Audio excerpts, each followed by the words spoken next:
Bismillahirrahmanirrahim. Alhamdulillah wassalatu wassalamu ala Rasulillah wa ala alihi wa ashabihi wa man tabi'a hudah. Amma ba'd. Melanjutkan pembahasan kita dari risalah Qawaid Ahli Sunnati wal Jamaah karya Syekh Abdullah ibn Saleh Al-Ubailan hafizahullahu taala pada kaidah yang kedua, ay al-qa'idatu tsaniyah, kaidah yang kedua. Anna masdar at-tashri'i wad-da'wati wal-ibadati huma al-Qur'an was-sunnatu as-sahihah. Kaidah yang kedua adalah anna masdar at-tashri'i wad-da'wati wal-ibadati, bahwa sumber dari syariat, sumber atau asas di dalam berdakwah dan beribadah adalah dua. Al-Qur'an was-sunnatu as-sahihah, yaitu Al-Quran dan hadis yang sahih. Ini merupakan sumber kita, sumber di dalam berhukum, sumber di dalam berdakwah, sumber di dalam beribadah. Dan ini pondasi kita. Kita punya landasan di dalam berhukum, punya landasan di dalam berdakwah, punya landasan di dalam beribadah. Sehingga ketika kita menentukan satu hukum, atau ketika kita mengajak manusia, atau ketika kita beribadah kepada Allah, bukan mengikuti hawa nafsu kita, bukan mengikuti kebanyakan manusia, tetapi kita mengikuti syariat, yaitu sumbernya adalah Al-Quran dan Sunnah Nabi SAW. Dan kedua-duanya ini merupakan wahyu Allah, wahyu Al-Quran, ya, wahyu Sunnah Nabi SAW. Dan ini yang diperintahkan oleh Allah, liqaulihi ta'ala, sebagaimana firman Allah Subhanahu wa ta'ala, ittabi'u ma unzila ilaikum min rabbikum wa la tattabi'u min dunihi awliya. Ikutilah apa yang diturunkan oleh Allah kepadamu. Apa yang diturunkan oleh Allah kepada Nabi kita, yaitu Al-Quran. Ya, yaitu Al-Quran. Wa la tattabi'u min dunihi awliya. Dan jangan kalian mengikuti selain apa yang diturunkan oleh Allah. Maka perintah Allah Subhanahu wa ta'ala adalah mengikuti Al-Quran. Dan perintah Al-Quran, di dalam Al-Quran adalah mengikuti sunnah Nabi sallallahu alaihi wasallam. Begitu juga di dalam ayat yang lainnya Allah Subhanahu wa ta'ala firmankan, wa ati'u Allah war rasul la'allakum turhamun. Taatilah Allah, taatilah Rasul sallallahu alaihi wasallam, agar kalian menjadi orang-orang yang dirahmati oleh Allah. Maka di dalam beragama, di dalam berdakwah, di dalam beribadah, kita harus punya landasan, dan landasan kita adalah Al-Quranul Karim dan Sunnah Nabi Sallallahu Alaihi Wasallam. Oleh karena itu Allah Subhanahu Wa Taala menyebutkan bahwa Sunnah Nabi, hadis-hadis Nabi adalah wahyu. Wa ma yantiqu 'anil hawa in huwa illa wahyu yuha.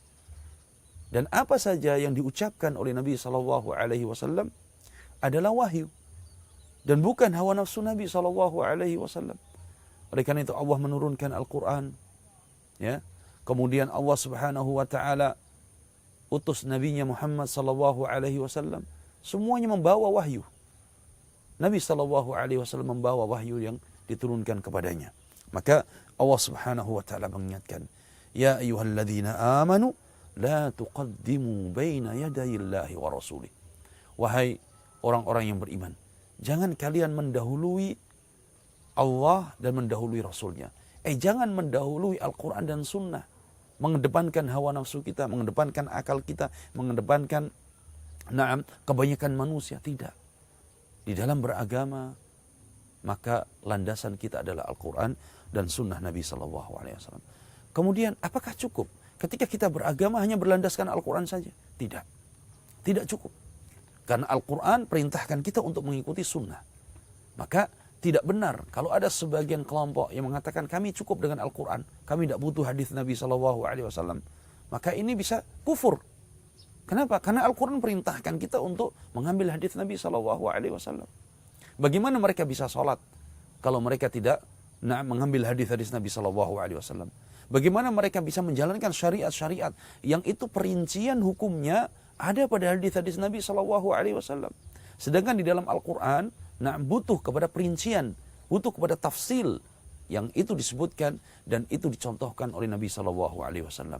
Oleh karena itu para ulama mengatakan bahwa al-Quran ahwaju ila sunnah atau na'am al-Quran ahwaju ila sunnah. Al-Quran itu sangat membutuhkan kepada sunnah Nabi sallallahu alaihi wasallam sebagai tafsil, sebagai perinci hukum-hukum yang mujmal, yang global di dalam Al-Quran. Oleh karena itu Nabi sallallahu alaihi wasallam beliau sabdakan di dalam hadisnya yang diriwayatkan oleh Al-Imam Al-Hakim dan disahihkan oleh Syekh Al-Albani rahimahullahu taala, taraktu fikum syai'aini lan tadillu ba'dahuma kitab Allah wa sunnati. Kata Nabi SAW, aku tinggalkan untuk kalian dua hal, dua perkara, yang kalau kalian berpegang teguh dengan keduanya, yang kalau kalian menjadikan keduanya sebagai landasan dalam beragama, tidak akan pernah tersesat selamanya. Kitabullah wa sunnati, yaitu Al-Quran dan sunnahku. Dan ini merupakan landasan kita dalam beragama. Oleh karena itu, tidak cukup hanya mengatakan kami Quraniyun, kami mencukupkan diri dengan Al-Quran saja. Tidak mungkin mereka bisa beribadah dengan sebenar-benarnya kecuali mereka harus mengikuti dan mengambil hadis Nabi sallallahu alaihi wasallam. Oleh karena itu tidak boleh dipisahkan antara Al-Quran dan sunnah Nabi sallallahu alaihi wasallam. Sebagaimana tidak bisa dipisahkan di dalam bersyahadat asyhadu an la ilaha illallah wa asyhadu anna Muhammadur Rasulullah, bahwa kita bersaksi Allah Subhanahu wa taala adalah satu-satunya yang berhak untuk diibadahi, dan seluruh ibadah selain Allah, seluruh sembahan selain Allah adalah batil. Dan kita bersaksi bahwa Muhammad sallallahu alaihi wasallam adalah utusan Allah. Utusan Allah. Begitu juga tidak bisa dipisahkan antara ikhlas dan mutaba'ah. Tidak bisa dipisahkan antara ikhlas di dalam beramal dan mutaba'ah, mencontoh Rasulullah sallallahu alaihi wasallam dalam beribadah. Maka keduanya harus digabungkan. Mutaba'ah, al-ikhlas dan mutaba'ah, ya. Kemudian syahadat anna la ilaha illallah dan Muhammadur Rasulullah, begitu juga digabungkan Al-Quran dan sunnah Nabi sallallahu alaihi wasallam. Inilah kaidah kedua yang disebutkan oleh Syekh Abdullah ibn Salih Al-Ubailan, bahwa sumber dan landasan di dalam berhukum, begitu juga di dalam berdakwah dan juga di dalam beribadah adalah Al-Quranul Karim dan sunnah Nabi sallallahu alaihi wasallam. Wallahu alam. Mudah-mudahan apa yang singkat ini bermanfaat bagi kita, dan mudah-mudahan amal ibadah kita sesuai dengan landasan Al-Quran dan sunnah Nabi sallallahu alaihi wasallam. Hadza wallahu alam wa sallallahu ala nabiyyina Muhammad wa ala alihi wa sahbihi wasallam walhamdulillahi rabbil alamin.